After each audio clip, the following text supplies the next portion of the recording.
BJP ಬಣ ಬಡಿದಾಟದ ಮಧ್ಯೆ ಲಿಂಗಾಯತ ಸಮರ ಜೋರಾಗಿದೆ. ಭಿನ್ನರಿಗೆ ಕೌಂಟರ್ ಕೊಡೋದಕ್ಕೆ ರೇಣುಕಾಚಾರ್ಯ ಸಜ್ಜಾಗಿದ್ದಾರೆ. ಯತ್ನಾಳ್ ಕೋಟೆಯಲ್ಲಿ ಲಿಂಗಾಯತರ ಶಕ್ತಿ ಪ್ರದರ್ಶನಕ್ಕೆ ಮುಂದಾಗಿದ್ದಾರೆ. ಲಿಂಗಾಯತರೇ ಅಲ್ಲ ಎಂದವರಿಗೆ ಸಭೆ ನಡೆಸಿ ಕೌಂಟರ್ ಕೊಡೋ ಪ್ಲಾನ್ ಇದೆ. ವಿಜಯಪುರದಲ್ಲಿ ಅತಿ ಹೆಚ್ಚು ಜನರನ್ನ ಸೇರಿಸೋದಕ್ಕೆ ಸಿದ್ಧತೆ ನಡೀತಾ ಇದೆ. ಯತ್ನಾಳ್ಗೆ ಕೌಂಟರ್ ಕೊಡೋದಕ್ಕೆ ರೇಣುಕಾಚಾರ್ಯ ಟೀಮ್ ಈ ತಂತ್ರವನ್ನ ರೂಪಿಸಿರೋದು. ಬಿಜೆಪಿಯಲ್ಲಿ ಒಳಬೇಗುದು ಏನಿದೆ, ಸದ್ಯಕ್ಕೆ ತಣ್ಣಗಾಗುವಂತಹ ಯಾವುದೇ ಲಕ್ಷಣಗಳು ಕಾಣ್ತಾ ಇಲ್ಲ. ಡೀಟೇಲ್ಸ್ ಕೊಡ್ತಾರೆ ನಮ್ಮ ಪ್ರತಿನಿಧಿ ಗಣಪತಿ, ಲೈವ್ ನಲ್ಲಿ ಜಾಯ್ನ್ ಆಗ್ತಾ ಇದ್ದಾರೆ.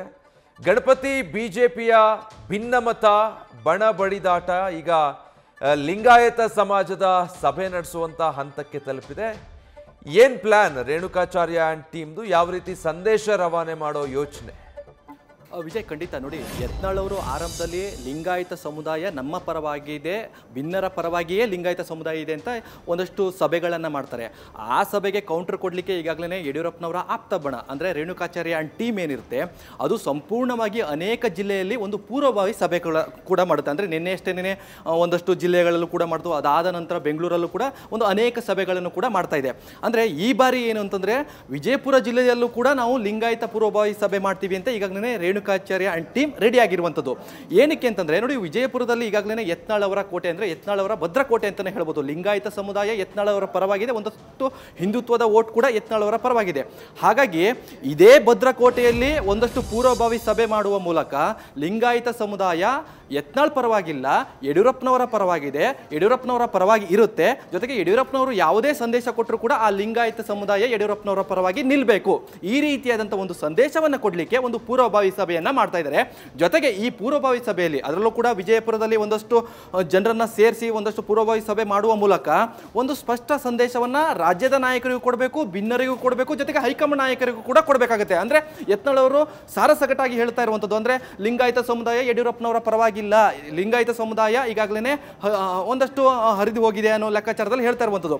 ಈ ನಿಟ್ಟಿನಲ್ಲಿ ಇದೇ ಪೂರ್ವಭಾವಿ ಸಭೆಯಲ್ಲಿ ಒಂದು ಬೃಹತ್ ಸಮಾವೇಶಕ್ಕೆ ದಿನಾಂಕವನ್ನು ಘೋಷಣೆ ಮಾಡ್ತಾರೆ ರೇಣುಕಾಚಾರ್ಯರು. ಅಂದರೆ ದಾವಣಗೆರೆಯಲ್ಲಿ ಒಂದು ಬೃಹತ್ ಸಮಾವೇಶ ನಡೆಸಲಿಕ್ಕೆ ಈಗಾಗಲೇ ಸಿದ್ಧತೆಯನ್ನು ಮಾಡಿದ್ದಾರೆ. ಆದರೆ ಯಾವ ದಿನಾಂಕ, ಯಾರೆಲ್ಲ ಬರಬೇಕು, ಈ ಎಲ್ಲ ನಿಟ್ಟಿನಲ್ಲೂ ಕೂಡ ಇದೇ ವಿಜಯಪುರ ಜಿಲ್ಲೆಯಲ್ಲಿ ನಿಂತು ರೇಣುಕಾಚಾರ್ಯ ಟೀಮ್ ಒಂದಷ್ಟು ಸಮಾವೇಶಕ್ಕೆ ಒಂದು ದಿನಾಂಕವನ್ನು ಘೋಷಣೆ ಮಾಡುತ್ತೆ.